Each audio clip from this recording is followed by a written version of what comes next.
Hi there, Brian Conway here, and welcome to another one of what I call my net blogs. This is where it takes no extra time, net. That's a principle I learned from Tony Robbins many years ago with regards to effective time utilization. I'm in the car, as you can tell, obviously on the way to a client meeting at the moment. So I thought I'd take this time, as I do, to answer questions or to provide some training or some insight.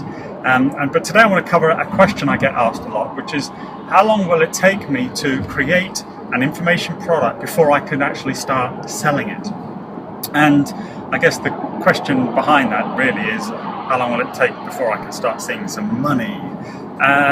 Now, I take quite a different approach to a lot of people. I don't suggest you create any course or any course content until you have sold it, which might seem a little weird. How can you sell something you haven't got? You do need to create an outline. I would suggest create an outline of your course, of what it's going to cover week by week, and then sell the course. And you can then create it week by week as you would distribute it. So if it was a 12-week course perhaps on how to do something, achieve some particular outcome, then instead of taking 12 weeks to develop it and losing 3 months, I would suggest you sell it and then develop it week by week. If you're going to roll it out week by week, then you don't need to have it all ready. So you can create it week by week, having made some sales. Now, there's two real benefits from this. One is you've got money. You've made some money. You're more excited about your business, and that's more exciting for me. And if you've got some money, you've got some funding potentially if you needed it to create some content, but that's not necessary either. But at least you've got some funding. Second real benefit is that quite often if people are taking multiple months to create their course, then sometimes they can lose motivation, lose interest, and quite often they never finish it. And that's probably one of the biggest downfalls I see with people who try to get into this business, is they never actually finish their product.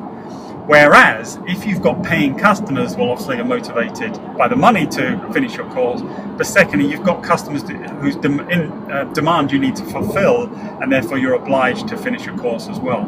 So rolling it out week by week is fantastic. Now, how to sell it before you've created it is something I cover in the free e-course that I give away. So if you haven't got access to that at the moment, then nip over to knowledgeprofitblueprint.com and you can get access to a series of videos and a workbook and a blueprint that will show you exactly how to launch and set up one of these businesses and the things you need to do prior to actually creating your content so that you can make some sales. So that's there for you. It's totally free of charge.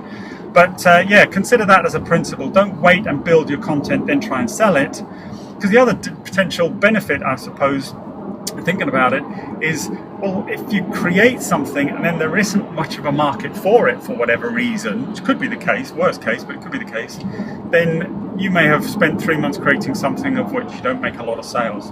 Whereas it's better to actually test the market first, see if you can get some sales, and as I said, then you know you've got a business that you can grow and scale. So I hope you found that useful. I'm going to concentrate on my driving now, and I look forward to seeing you again soon. I'm Brian Conway. Bye-bye.